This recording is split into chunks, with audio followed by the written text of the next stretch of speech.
women's athletics. Certainly some very exciting things to talk about over the past week, and some things not so exciting, but that's all a part of it as well. As It looks like today is going to be primarily a focus day on basketball and volleyball, which I'm sure suits well with all our listeners and readers, of course, and especially the crew that's on the broadcast with me today. So let's go ahead and jump right into them. We've got the House of Four today. Me, Case, Jared, and Daryl. Jeff is in here. Jared is on his way to Lexington to, I don't know, he's going up there to drive around New Circle Road or something. Who knows? Oh, there's football today. That's why he's up there. Yes. Jared going up to take pictures of the UK UofL football game. Let's hope that that's a good one for the Cards. But hey, let's go ahead and start talking to the gang in here. Let's start out, I guess, with Case. Case, what's going on? How you been? I'm back. World Traveler is back at home, and our couch is here. Well, a couch is here. We actually um, ordered a couch in I think June that was supposed to be an 8 to 12 week lead time, and after many delays, finally got an updated delivery schedule of April. Um, Decided that we would rather have a couch in our living room before that, and so went to buy the couch that will eventually go in the basement. Um, and it shipped in 3 days. And it's already here. So that one will we're gonna put that together today. We'll have a couch up here for 6 months and then move it downstairs. Hopefully, when the other one gets here. Oh boy. Well, at least you have a couch, and that's a We good do. thing. It's not Tim Couch, is it? Okay, we just No, want it's to make not Tim sure Couch. that's okay. Very good. That's good news. Then Daryl in the house with us as well. Daryl, first of all, happy birthday to your dad there, and what's going on with you? Thank you. I will let him know. Yeah, this is the time of the year where everyone in my family's birthdays are, and also surrounded by the holidays, so it's kind of like constant.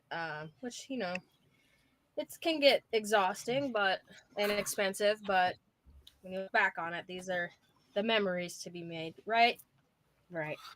So gonna spend some time with him before the kickoff today, and yeah, just glad we got a good holiday weekend in. Daryl was out for women's basketball the other night as the Cards took on Longwood, and so we'll be talking with her a little bit about that later on in the show today. As she and Jeff were both actually out there, Mhm. and I tried to handle what I could of it, trying to listen, watch, etc. But you know, my own status being as I'm still kind of in the recovery mode from a couple of things, and my concentration and my effectiveness isn't what it should be. But that's why I've got a strong team around me here to kind of take care of the Paulie when the Paulie is not up to playing speed. But speaking of playing speed, he's always a player. We got Jeff McAdams in the house today. What's going on with you, man? Yeah. So, it's been a nice, a nice week so far. Mostly being off. I took off Wednesday. Well, put in for PTO Wednesday, and then I was actually online doing some stuff. But that's how it goes. And then mostly off yesterday. Went down to the women's basketball game, of course. Wednesday did my what is now seemingly becoming a tradition of Thanksgiving Eve road trip to watch volleyball. So that was fun. It's a good win up in South Bend against Notre Dame for the volleyball squad. Finish out the season and get the put the clamps on the ACC co-championship while they were there. So it's good visit up there. I will say the folks up in Notre Dame, the staff and ushers and whatever, they are always gracious and friendly up there. That's one place I never mind visiting. They're always super nice. Good deal then. Yeah, Yeah. we had people in the stands. Did you lead the Cardinal Oh fans that yeah. were there in a card cheer when Notre I, Dame called timeout? yes, absolutely. And about half of them were friends and family of Kara Cressy. So it was, she's from Fort Wayne, which is what hour, maybe just over an hour away from South Bend. So They had a very significant contingent there. Probably, I don't know, 25, 30 people would be my guess that were all there cheering for Kara, which is great. And Claire Chaussee had a significant amount of fans there as well. Being up there cut off a bit of the trip from her home in Sun Prairie, Wisconsin. So, yeah, it was a good crowd. It was a lot of fun. We did cheering. They held up, marker boards with, co-champ stuff on it. So, yeah, it's good. As the Cards, yeah. Moving on. Getting ready for the Right. selection show coming up later this week. I think that's if I'm not mistaken, we can get into that a little bit later on, but I think that's an ESPNU broadcast, but we'll cover it after. It is on ESPN-ish channels. I don't know which one. That's a good question. I'll look it up. We'll figure that out. In the meantime, let's take it on over to Case for a little scheduling and Twitter information, sir. Yeah, and I did this new cool thing where I opened multiple tabs of the schedule so that I could see the next Both month, months. because they still won't just show me that next week. It's actually a pretty slim schedule. It's coming out of the holiday. Everyone kind of plays, the basketball teams particularly play a lot of those games in those preseason tournaments. And then we'll get a little bit of a break after Thanksgiving. So like we mentioned today, football regular season finale taking on Kentucky, clinched 500 in the regular season for the first time in quite a while with the win last week. So we'll see if they can finally do something against the Wildcats, but I'm not going to let that get me down if they don't. I try not to let any Louisville sports get me down these days because I'd be down a lot with some of the performances. Sunday and Monday both empty. Like I said, it's pretty thin, but teams getting some breaks before men's basketball takes on Maryland in the ACC Big Ten Challenge. That one is at 7 on Tuesday in the KFC Yum Center. Swimming begins the Toyota U.S. Open Long Course event in Greensboro, North Carolina. That event goes through Saturday. Then women's basketball takes on Ohio State, also in the Big Ten ACC Challenge, which they flipped the. They both write Big Ten differently and flipped the order of them on the men's side versus the women's side for whatever reason. But that one is at 7:30 on Wednesday. Also in the Yum Center, that one will be on the ACC Network linear channel. Then we get into December, and it's still pretty thin as men's basketball and women's basketball will both be off after their Big Ten games. Will both be off until Sunday. So swimming is the only thing on the calendar for Thursday, Friday. And then Saturday, you've got the final day of that swimming event and track in the Commonwealth College opener, actually, at the Norton Sports and Learning Complex to start their winter indoor season. That is on Saturday. That's scheduling. Like I said, it's a lot cleaner without the fall sports clogging it up a bit. Just to follow up on that schedule for the selection show, that one is tomorrow, the 27th at 7:30 on ESPNU. It is, yeah. And our first and second round matches for volleyball will be December 2nd and 3rd at the LNN FC Arena. That is Friday and Saturday. We are going to be doing the Friday and Saturday schedule for that. So don't know who we're playing. Don't know when it'll be yet. Obviously, we won't know all that until after selection. But the dates are set already for our appearance, which we will be hosting. It's not on the schedule because it's not like officially right double stamped in triplicate carbon copy official yet. Which is funny because it technically could be. Yeah, because we actually do have the automatic qualifier. Right. Yeah. So, yeah. Either way. Yeah, like you said, so next Friday, Saturday, there will be 2 more items on the schedule, but they're not yet. That's for volleyball. And then if Louisville advances to the Sweet 16, presumably they would host, and that would be at the Yum Center. Yes, it'll be for at Freedom Hall. would be at the KFC Yum Center. They do have it reserved, and it would be December 8th and 10th. Yeah. Yeah, they've got that one on here. Yeah. Those ones aren't options on the NCAA website. Right. As for Twitter, I tweet is at best case scenario, BST case scenario. Paulie is at Cardinal Couple. Jeff is at Card Couple Radio and at Jeff McAdams. Daryl is at Daryl Faust 4. And Jared, who will be tweeting plenty about the football game today and tweeted plenty about the football game yesterday evening between his male Bulldogs and my, I'll call them my because it's my hometown down the street, Ballard Bruins. Crazy. Is that where you went, Case? No, I went to Butler, but I live literally, like, I can hear the football games from my backyard. So, I mean, I live next to Manual Football Stadium, but I'm not claiming them. Well, Butler is terrible this year, so I'll claim a team that made it to the semifinals, I guess. Go Seneca. Oh, yeah. Brutal way for them to lose. I will actually. I'll claim Fern Bullet Creek East. falls into that mix too. You know, they were awful this year, but anyway. It's good to be a Bulldog. My sister lives in Mount Washington, so she's Bullet East affiliated, and they will be taking on Mail in the championship. And you have 2 Louisville area teams playing in Lexington for the state championship. I always got annoyed at Bullet East because I would see somebody out in a Bullet East jacket or something. I'd think, oh, Seneca. No. Because they had the same colors. Yeah. Lindsay Duval, probably the best remember. I think maybe Bullet East. Bullet East, yeah. She was Bullet East. Yeah. I would put it, maybe, although we had a pretty decent pitcher in Taylor Roby there. Yeah. You know, yes, also Bullet East. Another. That's why I mentioned both of those kind of to say that the Mount Washington school is not a bad school, and of course, my old buddy Chris Stallings is the head basketball coach up there. Mm-hmm.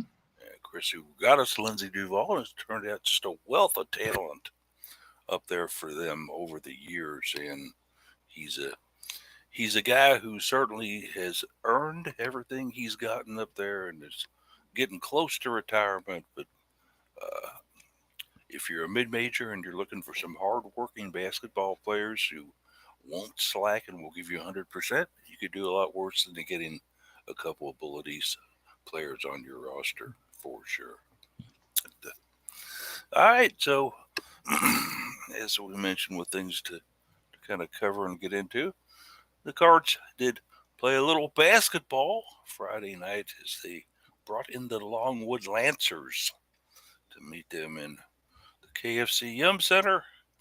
This one pretty much over after a quarter, 35-10, and the final of 100-37. But we did have Jeff and we had Daryl both out there. Daryl covering in the official Cardinal Couple media capacity role. Nobody gave you a hard time this week, did they, Daryl? No, I did have my little media credential fell off my jeans at one point, and I had to retrace my steps, which means I had to go back in the restricted area without a pass, and made some ushers a little nervous. But I found it, and they let me go. But I got to sit next to Eric Crawford and in our usual spot, so a little bit of a barrier there between the enemy. But it was all good, sitting in between the cheerleaders and the band, the most spirited corner of the arena. And it was good to get back out there. They've been on the road for a couple weeks, so back in the win column and back at home in front of the home fans. It was something I think, Jeff, was needed after that trip to the Bahamas, and then that certainly didn't turn out the way I think most Cardinal fans thought it would. And I think, it brought out that this team is far from the team it was last year yet, Jeff, and has to do some certain work on a couple of things, like, I think, first of all, rebound, and second of all, putting down 100% effort. Yeah, I mean, I think after the first few games here on the mainland, regionally, locally that we've had, I think there was some trepidation that maybe the games in the Bahamas would turn out like they did. So we certainly haven't played as a put together, composed, top level team yet until maybe last night. It's a little hard to judge, or excuse me, not last night, Friday. Uh, excuse me. It was yesterday. It was yesterday. I Yeah. don't know. I don't Yesterday know. afternoon, though, Okay. really. These days off, man, they messing me up, Oh, I messing up know. my internal calendar. I think I Yeah. You thought guys are every day really was messing Sunday. with me. Yeah. I thought every So day was Sunday this weekend. right, it's so yeah, they hard to judge from yesterday's game, but the the early games, against Uipui and Belmont and others, I think they really showed this team's got some pretty major flaws right now. Um, and you got some players coming in that are new to the team that are still figuring out how to make this system work with them and through them and for them, and to be a part of it and to be a successful part of it. We Yeah. were, yeah, so I think there was some worry that the Bahamas was turning out. I think there was some hope that it wouldn't, but yeah, certainly some flaws exposed. Back from those Bahamas, the Cards had a couple of lineup changes as they faced the Lancers. First of all, Haley Van Lith did not start or play in the game. There was rumored Walls was resting her up. He told the media that there was nothing to worry about, that she would be back by Wednesday to obviously play against Ohio State. Came out later on, there's a bit of a quad injury that she hurt or strained or did. Her quad was uncomfortable on her, so they decided to hold her out and rest her a little bit instead of playing her and possibly aggravating that anymore. Of course, we're certain that's going to be okay, but stepping in for her, Casa Robinson at guard. And then also we saw Josie Williams get the start at center here. Case as Liz Dixon came in off a bench role, which I think kind of suits Liz a little bit better than getting that start. It's the old let me watch a little bit and then put me in coach aspect of her game. Yeah, I think we saw that last year. Once Louisville kind of came out of that um, too big lineup, and they were giving Olivia starts over Liz. I think that we saw a more effective Liz Dixon than when she couldn't really get her feet under her to start a game. And there were some issues, particularly when they needed to play some of those two big lineups. This year, we're seeing Olivia Cochran shifted out of the 5 position, and so we're getting those two big lineups a lot more frequently. But I think, like you said, it's better for Liz to not necessarily start, let her kind of get a feel for the game before she gets in, and she still split minutes. I think almost even, just about. Well, everybody split minutes almost even, just about in this last game. But Williams with 20 and Dixon with 16, so they were still pretty even there. And just to kind of go off of what both of you all have said about this team having some question marks, I think honestly it might be good for them to be outside the top 10 for the first time in I Years. don't remember when. Yeah. Yeah, Right? eons. Right. Yeah. It's probably good for them to be like, hey, if you don't win your games, if you don't perform like a top 10 team, you don't just get the benefit of the doubt for every game. So I think that this was a good recovery. Like we said, there are still some issues. I wrote about it today. 18 turnovers, a lot of turnovers. But I thought that the team performed really well in a lot of categories, even though Longwood is not very good. To score enough points in the first quarter that you could almost have kicked your feet up on offense and played defense for the rest of the game and won. Well, that's pretty decent. Yeah, you figure 35 first quarter points, and for Louisville, Longwood only had 37 points for the game. So, yeah, it could have been a nail biter if Louisville had failed to score in the final 3 quarters. One other thing about their effort, we'd seen some concerns about it. I was very encouraged by the final quarter, probably more so than the rest of the game. A lot of times in some of these blowouts, we've seen Louisville lead by 20 or 30 going into the final quarter and then hang it up and sometimes even lose the final quarter. But they allowed the fewest points, 8 for Longwood in that quarter, and beat them by 19. So it was good to see the fourth quarter be played with just as much intensity as the other 3.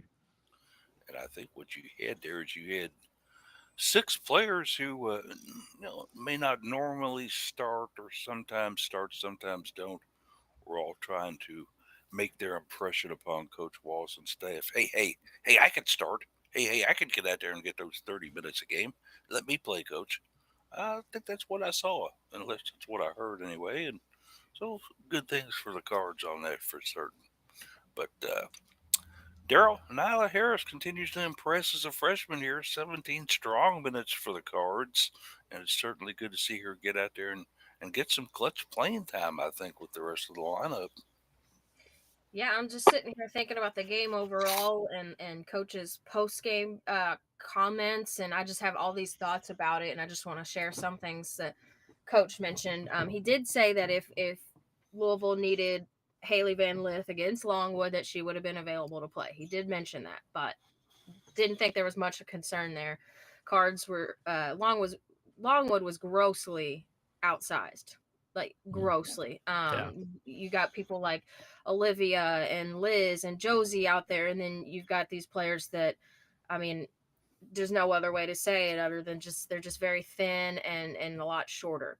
So they were really outsized. Some other notes from the press conference was that Coach or Peyton Verholst was in the room while Coach Walls was talking about his team. So that was kind of funny. She sat right behind Jared and I, and every time he would mention her name, he would look at her. So yeah, I just thinking about the team and the way they performed. Mentioned Josie getting the start, and she struggled a little bit with her offense, but the being a starter, having your name called over the PA and getting that opportunity to run out there with the starting five is really good for her, and it's just a learning process for her. Kono had a huge game. It was game changing, really seeing her out there on the floor. Being as I haven't seen her in weeks, I didn't get to get eyeballs on the Bahamas trip at all. So I just know that they were out rebounded by the opponents, and that was what they all attribute the losses to. The other thing is that Peyton Verholst mentioned Haley's impact on the game, and that they didn't know that she wasn't going to play until about Friday, and their mindset changed that we're going to play for Haley. Haley's not, really injured, but they had the mindset that we can't just rely on her to be our starting or be our main scorer. We have to help her out. So they changed their mindset, and it was obvious. I felt like we had the starting five with Josie and Josie Williams in there, so that was a little bit of a difference. And then when the first round of subs came in, I felt like I was watching another team, and it was a team that was just as good. So that was encouraging. And then you mentioned Nyla. I specifically remember when she got on the floor that her energy was just, it was so high pace.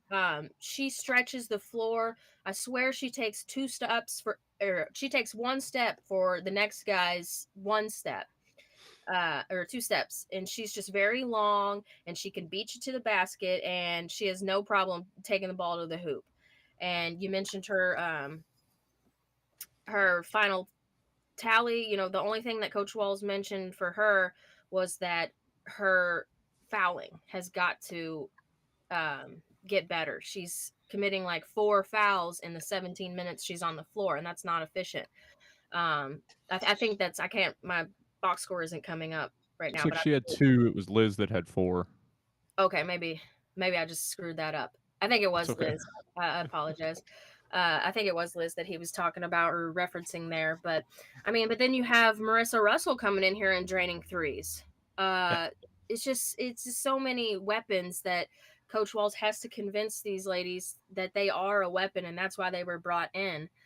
Um, and the other funny note that he said was that first play to start the game where, Casa wins the tip.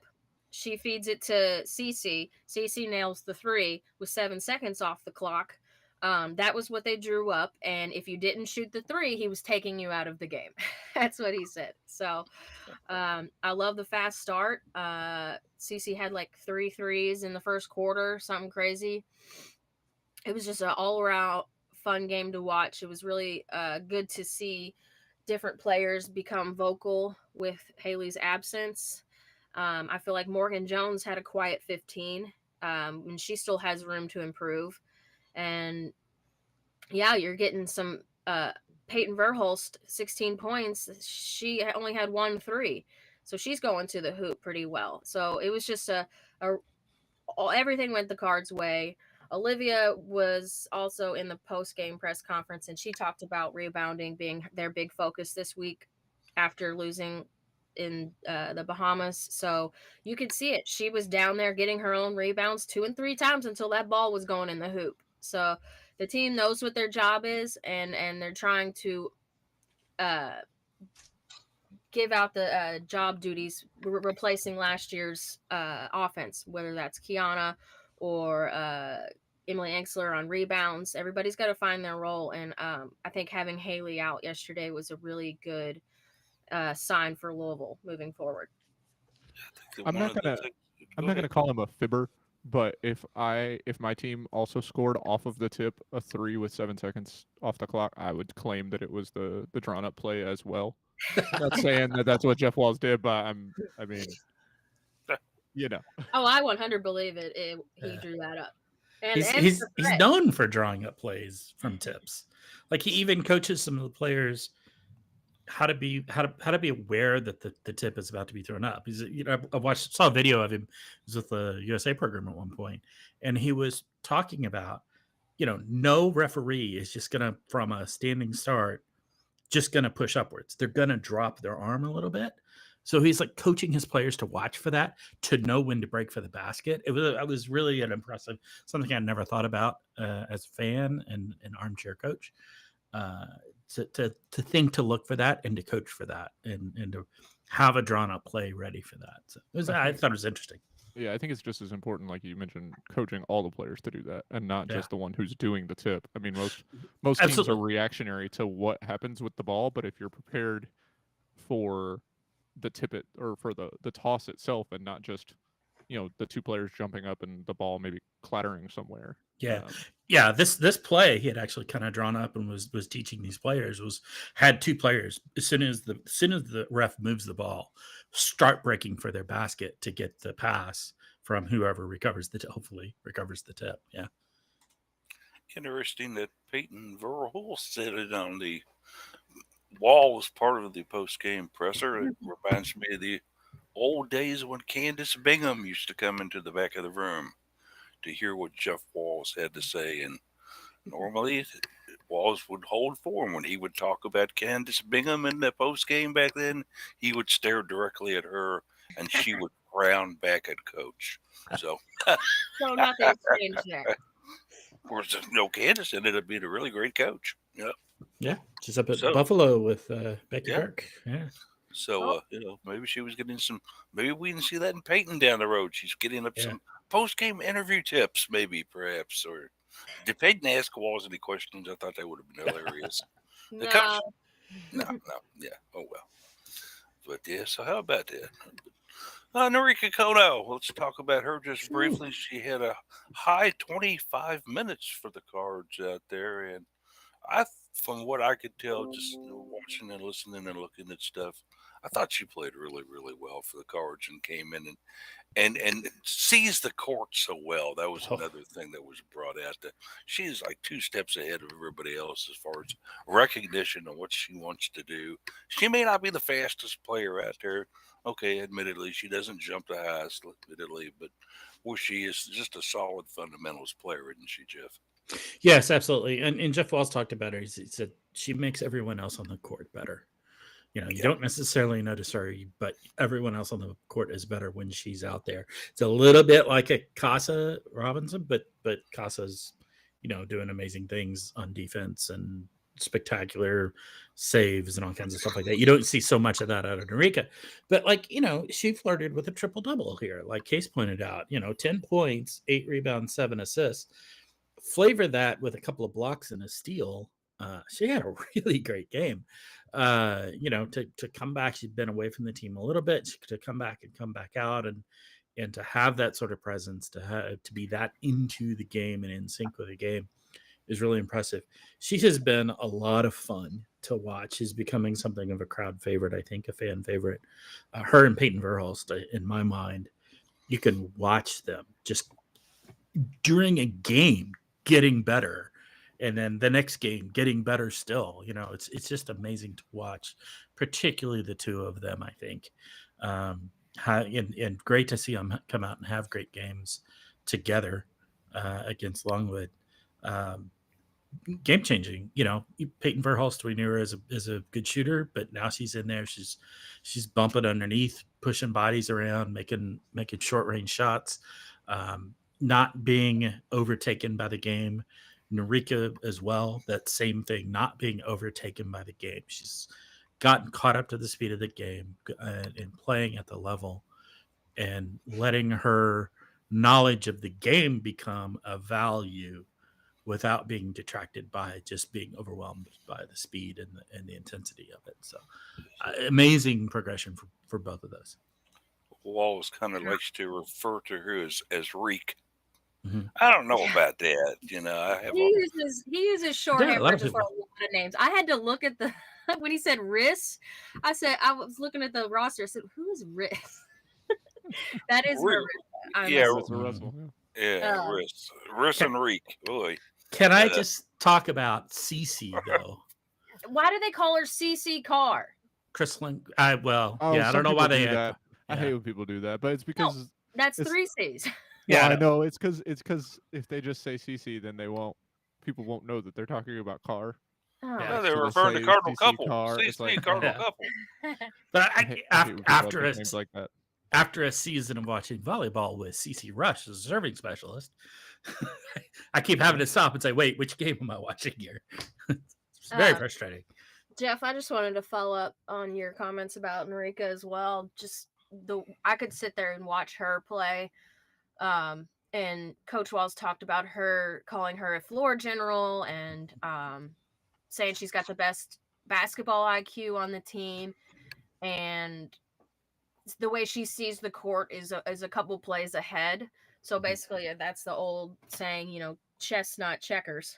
And right. You could see it. You could see it the way she looks at the court and she sees her teammates. I think you know where we're sitting, Paul, and when they're going down the court towards us, and you see her looks like she's going to the basket, but her eyes are all around her peripheral, seeing who's trailing. And there was this one time where she's driving towards the basket and she's right around where the cheerleaders are. She dishes it across the court to Marissa Russell, who drains the three. And I texted our group, I think something about her serving Thanksgiving dishes still, because she's out there dishing it up, dishing them out. And and I think there was another one where she could feel the her teammate behind her, so she goes up towards the baseline, the teammate's over here behind the 3-point line, and she just feeds it right back to her. It's so much fun to watch. She sees the court and she reads her teammates non-verbally really well, and I think just watching this blossom over the years, it's been really really fun to watch. Her and Olivia also have really good nonverbal cues. So pay attention to that one next game. Certainly, I think fans might have been a little bit disappointed earlier in the season when Jeff Walls said her playing time might be sketchy from game to game because of academic concerns that she had about some classes she was taking. Well, if she's going to play like that, let's just tell the teachers to give her a B, okay? Let her practice and play more, okay? Seriously.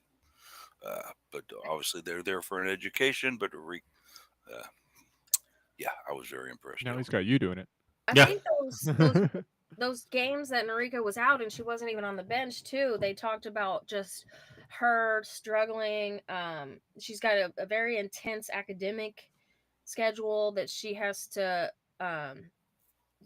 pass, and that goes along with being in a foreign country and just learning a whole new culture, and just mental health is very important.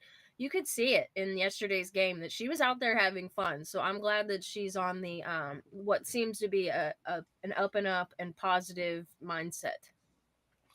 And hopefully that will continue for her. As the Cards now wait till Wednesday when they'll play in the aforementioned Big Ten ACC Challenge, where Louisville drew Ohio State. We do get the Buckeyes coming down to the KFC Yum Center to take on Louisville. Never an easy team to beat. We've had some epic battles with Ohio State over the years, and in Columbus, and also even in regional play and stuff like that. So let's hope that the Cards can improved and learned enough off this win over Longwood where they'll be able to be competitive against an always tough Ohio State team. Amen. Currently 4th ranked. Yeah, there's a lot of talent up there. Yeah, they're going to come in here and they're not going to be scared or in awe of anything that happens in our arena because they pack them in pretty good up there too, nationwide. They sure do. Okay, what the final thoughts on basketball, y'all, before we move on into a little volleyball? Going once, going twice. It's been fun. Hopefully it becomes more put together over time. But yeah, Jeff is bouncing up and down in his chair over at his location. Can't wait to talk about volleyball. He's smacking his head against the wall and running and doing an imaginary huddle every time. No, I'm kidding. My final thought is I'll be interested to see Haley get inserted back into the rotation. Yeah. And who else can be her supporting? See what and to see how long she plays too. Mm-hmm. Yeah, that would be another interesting because it didn't look like Louisville missed her. Of course, it was Longwood, but still, man. Okay, volleyball. Guess who won the ACC title? That's right, your Louisville volleyball team. They swept Notre Dame to win the ACC title. Jeff was up there for that one, so let's just go ahead and start with you, buddy. Classic Cards. Yeah, technically co-champions with Pittsburgh, but there's no shame in that. Pittsburgh's only one team gets the AQ. Yeah, we do, and we do get the automatic qualifier because we did have the tie break over Pittsburgh. But the championship is technically co-champion. So, not yet though, right? I mean, they haven't played Boston College yet. Yeah, they did. They yesterday. could lose. They played the them schedule yesterday. says it's tomorrow. I thought it was yesterday. I looked it up earlier to see if they won. Yeah, I thought they played yesterday. Yeah, I never saw a BC score either. So they're Jeff, currently listed 16-1. Right. It says they're playing today at 1. Today at 1. I was thinking it was yesterday. I thought I saw the update. Your wrist, maybe it got postponed. So there is a chance. So you're saying there's a chance. So you're saying. So you say there's a chance? Yeah, that we could be outright champions of the ACC this year. Now, it's Boston College versus Pittsburgh. So this is a long shot, but Boston College has to beat Pittsburgh. If they do, then we become the outright champs. If they lose, if Pitt wins, then we end up being co-champions. So they did lose to Towson earlier this year. Yeah, that's the thing. There is a chance there. They for could sure. throw a clunker out there. Yeah. But anyway, we definitely are at least co-champions. We do have the automatic qualifier because we do have the tiebreak over Pitt based on number of sets won. We won 5, they won 3. The only thing left then for our team to do is to watch a selection show tomorrow evening and see who's going to come visit. I'll put it that way, because at least the first 2 rounds, pretty much guaranteed to be here in Louisville. It's going to be, if it's not, it's the snub of the ever in any NCAA selection ever. We just have to be in the top 16 seeds to get that, which we will be. And the next question is, are we a top 4 seed in order to be able to host for the 3rd and 4th rounds? I think that's pretty consensus that yes, we will be.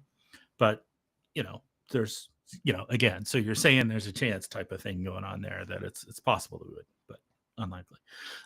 Good win over Notre Dame. Not the cleanest play from our team, but, this is a team that tends to play to the level of its opponents a little bit. So that's not terribly surprising, but yeah, it was a good win, good fun win up in South Bend. It's about a 4-hour drive, so not too bad.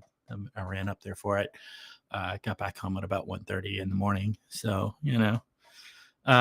good fun. It was great that the Cressy family and friends were able to be there in such force, and the Chaucer crew as well was in there in full force. I will say that Claire's niece gave me a unicorn sticker to wear on my shirt. So that was very nice of her. This is adorable. So anyway, yeah, so yeah, there we are, ready for selection tomorrow night, and it should be good. Should be good outcome. It'll be interesting. The big thing to see in that is who's going to be in our bracket. Who's going to come here first and second rounds? Who's going to be here? Who's likely to be here third and fourth rounds? So it'll be interesting to see. And when do those start, Jeff? The Those actual the rounds, Yeah. it'll be second and third will be the first and second round. Okay. At LNNFCU Arena. And then third and fourth rounds will be December 8th and 10th at the KFC Yum Center. Cool. We will have, of course, more information on, I guess, times and Mhm. also viewing options if you can't actually attend the event. I would assume one of the ESPNs might pick it up, but then again, it could I don't know. ACC That's a good Network, question. maybe. I don't know. It is a good question, and we'll have to kind of wait and see what power brokers have decided that they want to handle this. Let's just hope and pray it is not Bally Sports. No, I'm pretty sure it won't be that. It'll be It's all owned by ESPN. Yeah, it's all on ESPN. But how much of it will be on linear? How much do they bump up to ESPNU? How much do they bump up to ESPN2?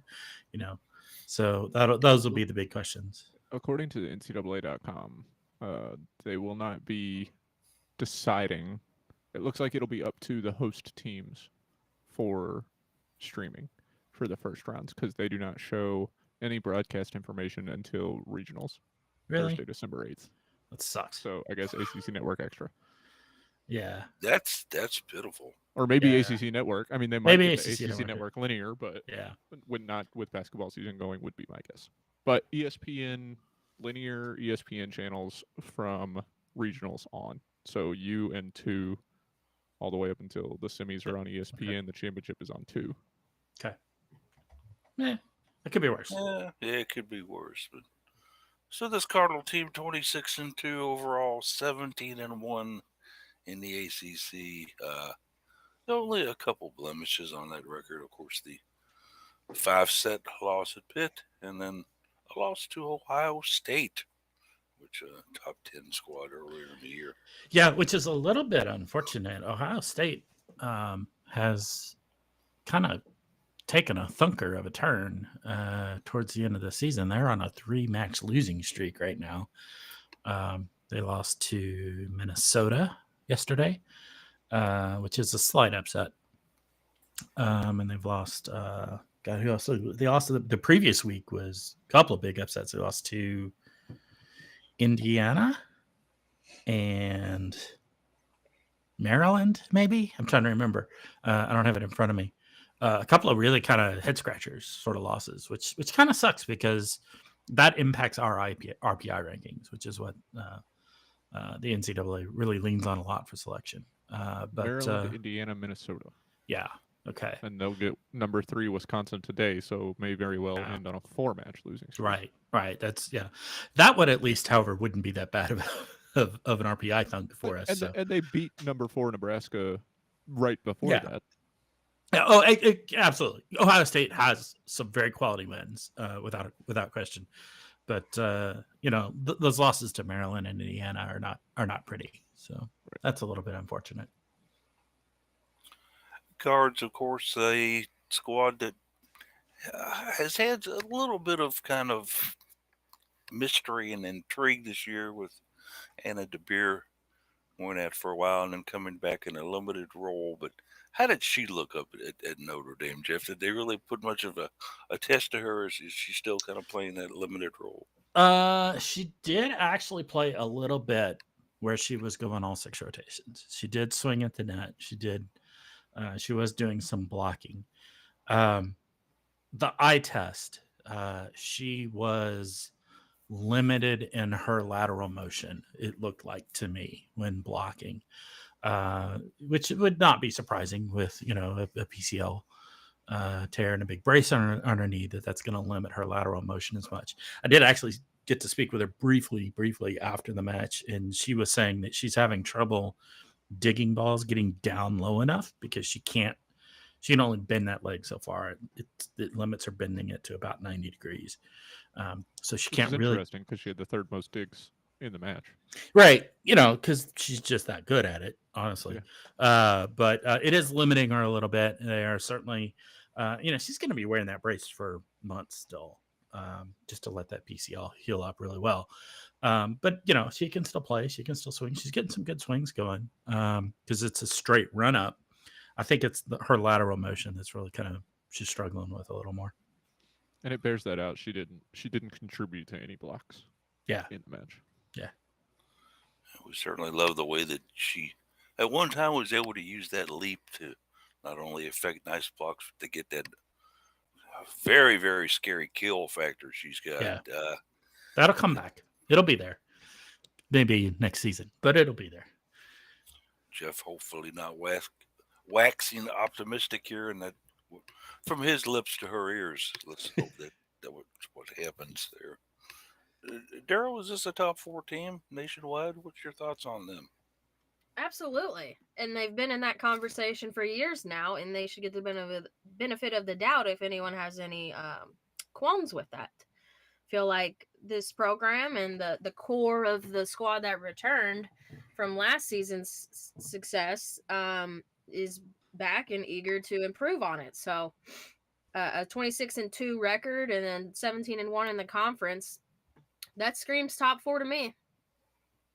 Yeah, I'd have to agree that they do meet the eye test in a lot of directions. You take a look at the leaders on this team, and there are so many, but maybe Jeff, talk about maybe 3 of the players in your mind that have kind of been players that have jumped to the forefront here and kind of just taken control of things and said, okay, here's what we're going to do. This is how it's going to come down. And I've got my 3 as well. Would you go ahead and start it out? We'll go around and maybe get 3 players from everybody that you think have been forceful. You can't not include Claire Chassé in the past few weeks. She's been big game Claire. She's just throwing kills down and participating in blocking really well. She is playing 6 rotations, so she's passing and digging fairly well as well. Occasionally serving or serves a little iffy, but I think you have to include her. I think Elena Scott as a libero. Most people, when they're looking at volleyball, don't pay too much attention to defense and the liberos, but she has been amazing as a libero. Paul Sunderland liked her a lot in the call he had with the pit match, so that puts me in good company. She's incredible at digging. She's in defense, but she is also basically the second setter on the court. Of course, she played setter in high school and club, so she has experience at it. Which means that if Raquel has to take the first shot, Raquel Lothero, our main setter, that we don't really lose offensive options. A lot of teams when the libero has to take the set, they're going to go to the left side, and you can put up a block there. With Elena still setting in a second option for a setter, she still is completely capable of going right side, left side, back row attack, and even occasionally to getting some middle hits out of it. So I think those 2. And I think, probably Amaya Tillman in the middle. Obviously, she's a big part of our blocking, and we're one of the best blocking teams in the country. She's one of the best individual blockers in the country. But she is also, I think, in an understated, less fan visible way, a real leader on this team. Very quiet and reserved in a lot of ways, but they're supporting and encouraging and being a guiding force on this team. So I would include her in that, as much for her off court abilities and interactions with the team as her on court, which is obviously impressive in the middle. Those are my three. Three good choices indeed. Case, are you pretty much in line with those three, or is there somebody else you want to kind of mention that might be worthy of sliding in there and replacing one of them? No, I should have known that I was not going to be clever and No, Jeff pick should have someone gone away last. from Jeff. I was like, I'm gonna go Elena because I think that he's gonna go Claire and Amaya and Raquel, but no, he went Elena because of course he did. So I'll just add Raquel Latharo, who, um, like we've talked about, she's been a sensation for Louisville in the setter position this season.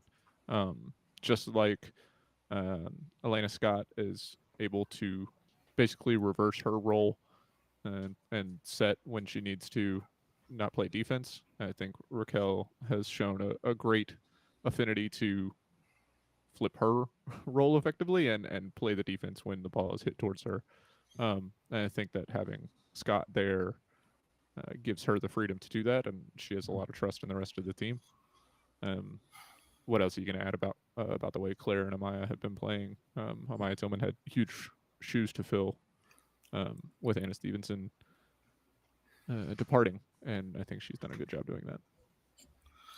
Daryl, so four pretty good choices thrown at you there. Is four of those three, are you kind of in agreement with what the guys have said here, or is there another one we need to talk about a little bit more here to put in that top three?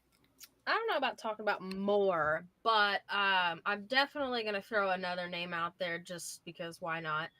I'm gonna put Aiko Jones in there just because she's been a huge body for Amaya Tillman to get a bunch of blocks as well. I think that they work well together. Yeah. And it's fun to watch. So since Jeff and Case both took Amaya, I'll throw in Aiko as well. Clara is obvious. Amaya Tillman's also, you mentioned Jeff, one of the best blockers in the nation. I think she's on the list in the top 10. It looks like she's 7th in the nation in blocks. So it's good to have a player of that skill set on our squad. And I think Aiko is a good I'm gonna say assists. She doesn't assist, but she's just a good complement to whether cards need a block or they need a kill. She comes in and she fills that role pretty well. So she wears many hats for this squad, and I'll put her in the conversation. I was on the Volley Talk forums and when during the pit match, and one of the pit fans on there was saying, could we not, swing left side right into the best blocking combo in the country?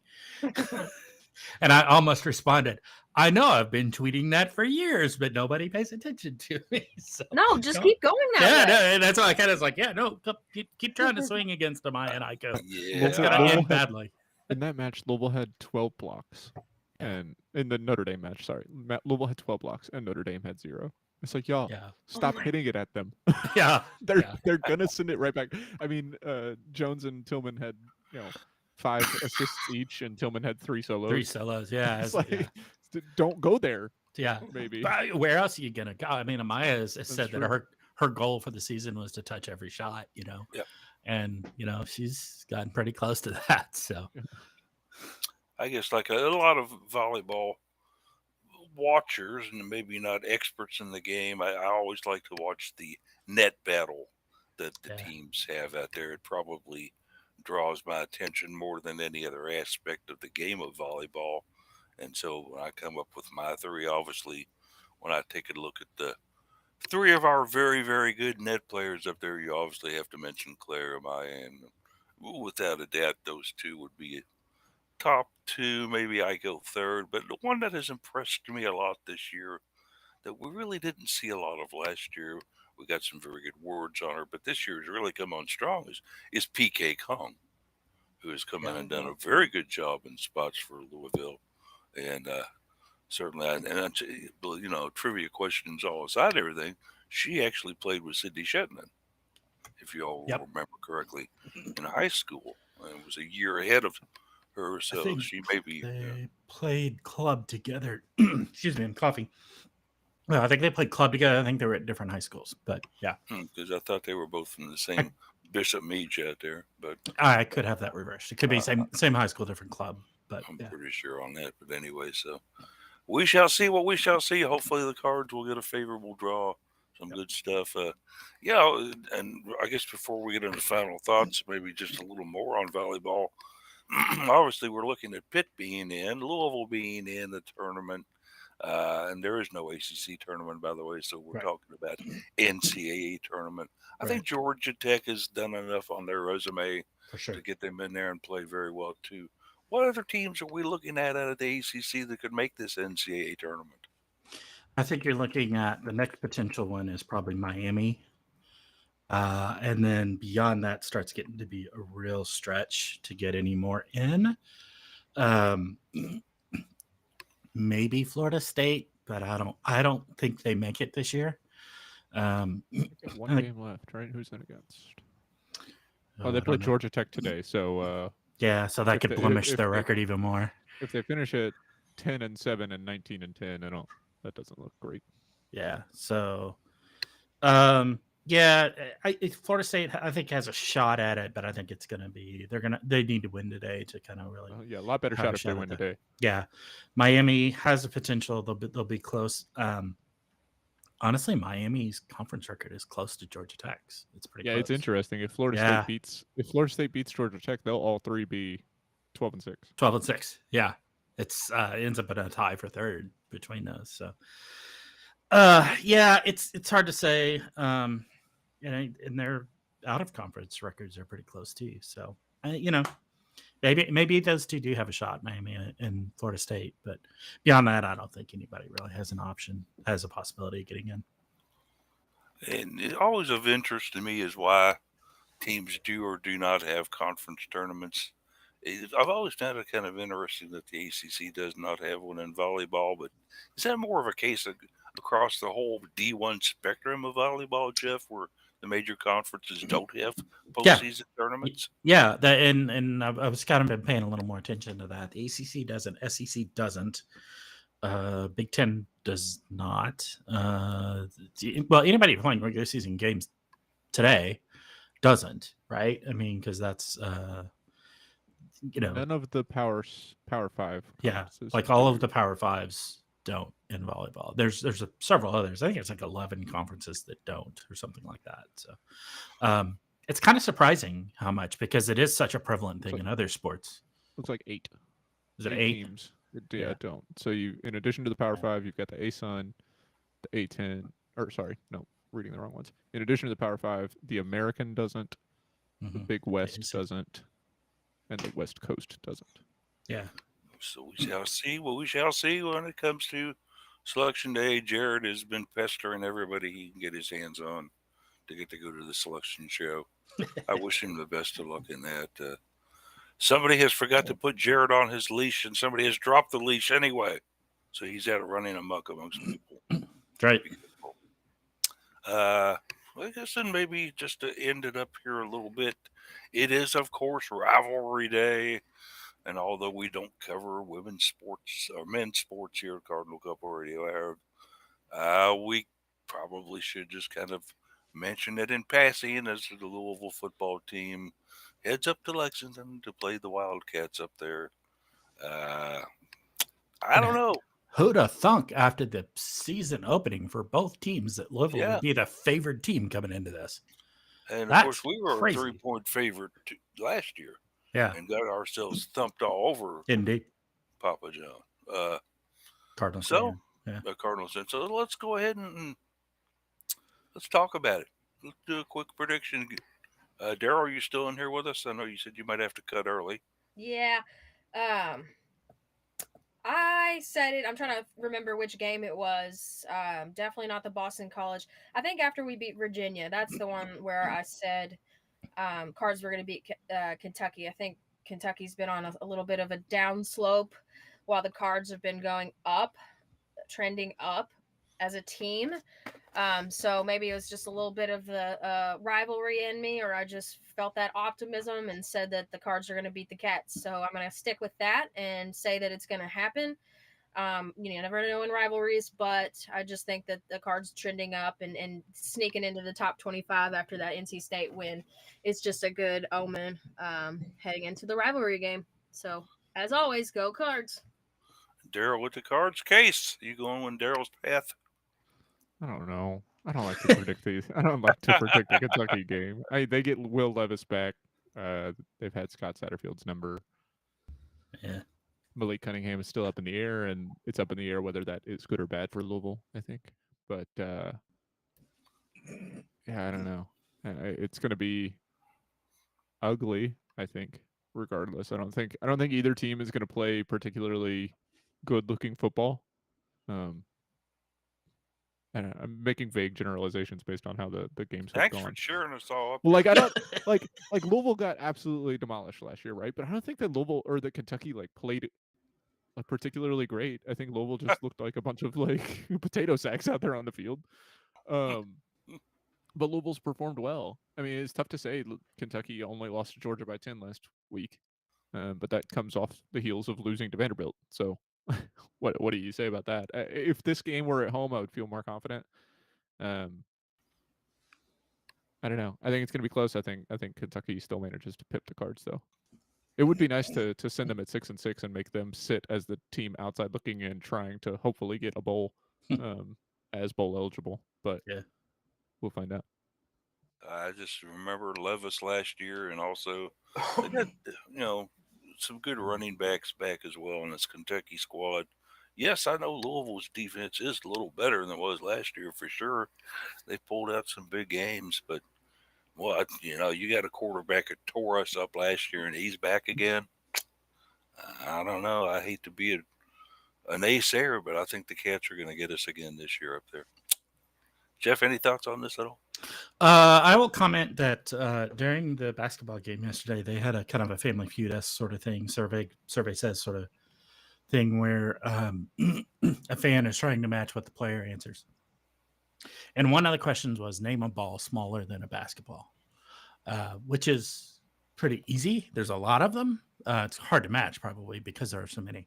My uncle turned it around and said, name one bigger. You know what? It's hard. There aren't many balls used in sports that are bigger than a basketball. The football depends on the basketball, right? Men's basketball or women's basketball. Either of them are going to be bigger than nearly any other sport. Huh. But a football, in the length of the football, is longer than the diameter of a basketball. So that one kind of qualifies. I think overall volume, you're going to be tough to find. It's tough, yeah. The one that we did come up with is rugby. Definitely has a bigger ball. Yeah. So that's my comment on football. Ball is close. Yeah, it's close. It is a little smaller though, I think. Just a touch. They play no sports with a medicine ball, I suppose. No beach balls. No. Yeah. Well, wouldn't it be great if they played beach volleyball with a beach? Never mind. All right, and that can really suffice as final thoughts if you guys want. If you've got anything additional to add in for final thoughts, though, let's go ahead and get that in now. Daryl, anything else to add? I think she's gone. I think she's gone. Daryl's left her final thought with the score prediction. I will do pretty much the same here. Just hoping that I have a better week this week and start to feeling better because let's just hope that happens for me. Jeff, any other final thoughts? No well wishes for you. Obviously, we want to see you get better, but we got you back on, proofreading and stuff like that, and getting our articles done. That so heal up and get better and good Cards, and looking forward to the selection show tonight. Should be an interesting one. Case, anything for you? Yeah, the diameter of a size 5 soccer ball is 8.66 inches, and the diameter of an NBA basketball is 9.43 inches. So yeah, almost an inch larger. Yeah. The WNBA ball is about half an inch larger in diameter. Well, there you have it. And if you ever get on Jeopardy, you know the answer now. And 2 women's basketballs will fit through a basketball rim at the same time. Won't two men's basketball still? Yeah, you got to really push though. You got to kind of squish them through. Yeah. No, there you go. That's your Yeah. sports ball science size That's corner right. for the end of the Cardinal Cup radio hour. I just wonder if we could get Alexa Mobley someday to go up and prove the theory by dunking two women's Right. basketballs at I'd love the to see same it. time. That That would would win be the fun dunk to watch, wouldn't competition, I think.